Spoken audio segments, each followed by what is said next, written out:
Hello students, कुमारी study circle में आप सबका स्वागत है।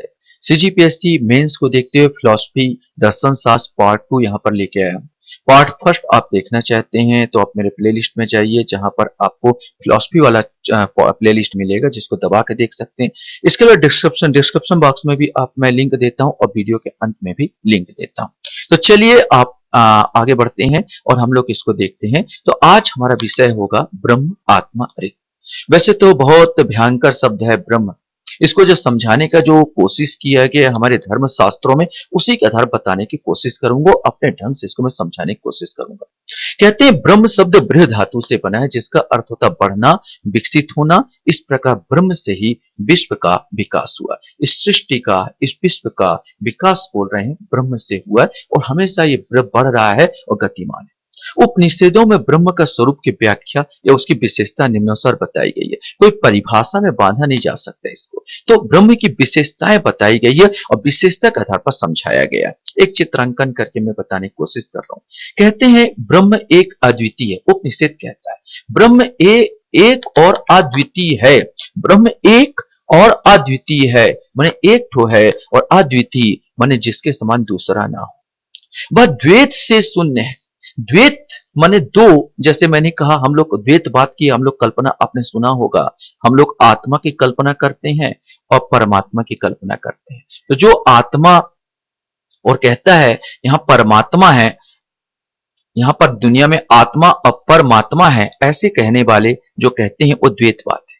लेकिन कोई कहता है कि आत्मा और परमात्मा दोनों एक है, तो हम लोग कहते हैं अद्वैतवाद। लेकिन ये कहता है, ये बोला गया द्वैत से शून्य है, ना आत्मा ना परमात्मा। यहां बिल्कुल शून्यता का भाव यहां पर लिए हुए है। ये ज्ञाता और ज्ञेय है। ये कहता है, ये क्या है? ये ज्ञाता और ज्ञेय है। इसको समझने की कोशिश करेंगे, क्या है ज्ञाता और क्या है ज्ञेय। तो ये जिसको जाना जा सके यहां पर, और ज्ञाता जो जानना चाहता है। यहां पर हम जानना चाहते हैं, ये जानने वाला ज्ञाता हुआ। जो जाना जा रहा है, ये जानने वाला ज्ञाता हुआ। क्या जानना चाहती? ये पहाड़, ये दृश्य, ये सूरज, ये चांद, जिसको मैं जाना जा सकता है वो ज्ञेय है। जिसको जाना जा सकता है, जानने योग्य है, वो ज्ञेय है, और जिसके द्वारा जाना जाता है वो ज्ञाता है। तो ये क्या बोला कि ब्रह्म एक अद्वितीय है, वह द्वैत से शून्य है, और उसमें ज्ञाता व ज्ञेय का भेद नहीं है। वरना ज्ञाता और ज्ञेय में जो हम में और इस सृष्टि में जो अंतर है, वो इसमें अंतर नहीं है। वह कालातीत है, अर्थात काल के अंतर्गत नहीं आएगा। हम कालातीत, वह कालातीत है। हम काल के ग्रसित हो जाएंगे, हम काल के अंतर्गत आएंगे। मृत्यु हमारा हमेशा होगा। यहाँ पर सूर्य का मृत्यु होगा, चांद का मृत्यु होगा। यहाँ पर सब बोलते हैं कि कोई भी आया शाश्वत नहीं है, लेकिन ये शाश्वत है। ये कहा जाता विशेषता वे कालातीत है, अर्थात काल के अधीन नहीं है, परंतु वह काल का आधार है। वह नित्य और क्या है? शाश्वत है। ब्रह्म दिक् विशेषताओं से शून्य है। दिक् माने बात किया जाए दिशा। हम जैसे दिशा की बात करें तो ये दिशा, इसका कोई दिशा नहीं, कोई और नहीं, कोई छोर नहीं। बोला जाता कोई और नहीं, कोई छोर नहीं। वह ब्रह्म दिक् विशेषताओं से शून्य है। वह किसी भी दिशा में सीमित नहीं है। वह दिक् का आधार जरूर है। ब्रह्म यथार्थता गतिहीन है, परंतु व्यवहारता गतिमान है। इसको समझो, ब्रह्म यथार्थता गतिहीन है। जैसे मैं बात करूं, हमारे सृष्टि की बात कर लिया जाए, यहां पर सूर्य प्रति गतिमान है, यहां पर पृथ्वी गतिमान है, 365 दिन में चक्कर मारी, स्वयं अपना चक्कर मारी। यहां चांद गतिमान है, यहां पर इलेक्ट्रॉन प्रोटॉन एक छोटा कण गतिमान है। लेकिन इस पूरा गतिमान किसके अंतर्गत है? एक ब्रह्मांड के अंतर्गत है। एक ब्रह्मांड के अंतर्गत है। यही ये कहना चाह रहा है कि भाई ब्रह्म जो है यथार्थता गतिहीन है। ब्रह्मांड नहीं घूम रहा है, यहां पर इसके अंदर जो है सब घूम रहे हैं। तो ब्रह्म यथार्थता क्या है? गतिहीन है, परंतु व्यवहारता क्या है? वो गतिमान है। ब्रह्म कारण से परे है, अर्थात उसका कोई कारण नहीं है। प्रत्येक चीज का कारण है। यहाँ पर रोज सूर्य बनेगा, यहाँ बन रहे हैं, लाखों तारे बन रहे हैं, रोज लाखों तारे नष्ट हो रहे हैं। प्रत्येक का कार्य कारण सिद्धांत है। यहाँ पर रात के बाद दिन होता है, दिन के बाद रात होता है। प्रत्येक का कार्य कारण सिद्धांत होता है, और सब कार्य कारण सिद्धांत के अंतर्गत काम करते हैं। लेकिन ब्रह्म कार्य कारण के अंतर्गत नहीं आता। ब्रह्म कारण से परे, अर्थात उसका कोई कारण नहीं है, इसलिए वह परिवर्तन के अधीन नहीं है। वह अजर है, अमर है, वह कारण में शून्य है, होते हुए व्यवहार जगत का आधार है। ब्रह्म अनंत है, वह सभी प्रकार की सीमाओं से शून्य है, न उसका आदि है न अंत है। वह सच्चिदानंद है अर्थात चेतन और आनंद स्वरूप है। सत्य धन चित्त धन आनंद, सच्चिदानंद अर्थात सत्य धन चित्त, सत्य धन चित्त धन आनंद, सत्य धन चित्त धन आनंद अर्थात यह हुआ वो सत्य है। यहां पर जो ब्रह्म है वो हमेशा सत्य है, वो आनंद है, वो मैंने कहा सत्य धन चित्त धन आनंद, माने हमने यहां पर कहा सच्चिदानंद। सत्य माने वह हमेशा सत्य है, चित्त माने वो जड़ पदार्थ नहीं है, आनंद वो शोक के अधीन नहीं, वो दुख के अधीन नहीं, वो हमेशा आनंदमय है। इसलिए मैंने कहा सत्य धन चित्त धन आनंद सच्चिदानंद है अर्थात वह चेतन और आनंद स्वरूप है। वह निर्गुण व अमूर्त विशेषताओं से रहित है। गुण तीन प्रकार होते हैं। गुण की बात तमोगुण, सतोगुण और रजोगुण। तमोगुण की बात की जाए तो विनाशक शक्ति होती है तमोगुण में, यहां पर रजोगुण का उत्पादक शक्ति, सत्व गुण का पालक शक्ति और तमोगुण का विनाशक शक्ति। और जो ब्रह्म है ये तीनों गुण से अलग है, इसमें तीनों गुण नहीं है। यहां पर वह निर्गुण है इसलिए बोलता है निर्गुण है। वह अमूर्त है जो दिखाई नहीं देता, वह विशेषताओं से रहित है। इस प्रकार हमारे उपनिषद में ब्रह्म को समझाया गया है।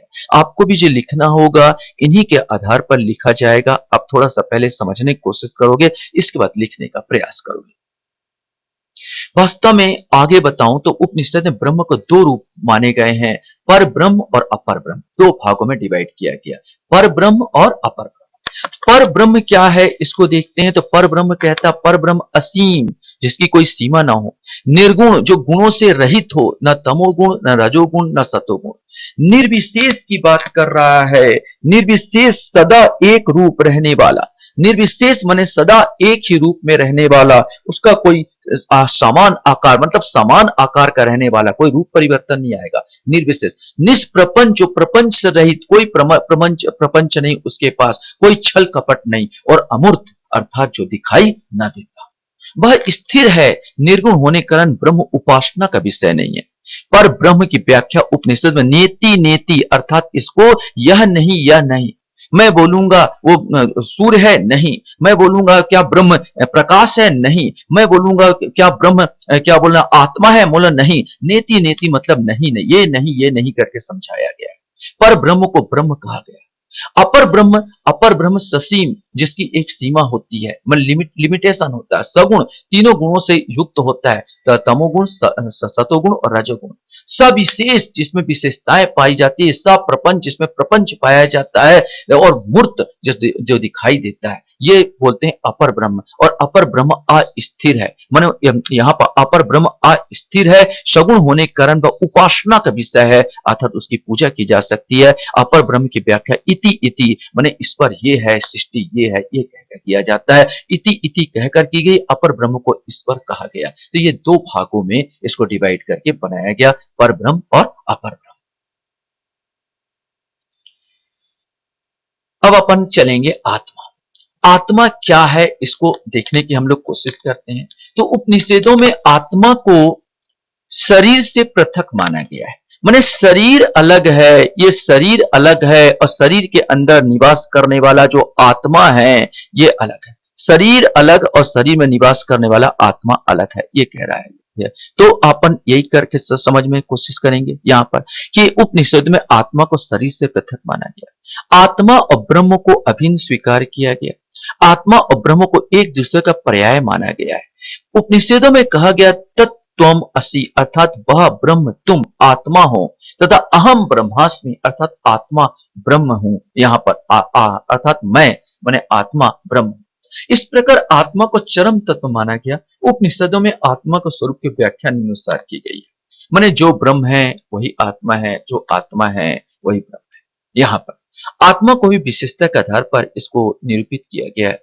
आत्मा मूल चेतना का आधार है। हम जो जीवन है जो जीते हैं वो चेतना हमारे आत्मा के कारण होती है, और इन्हीं विशेषता कथा पर चित्रकार और आत्मा का एक चित्र अंकित करता जो यहाँ पर दिखाया। ये शरीर अलग है, आत्मा अलग है।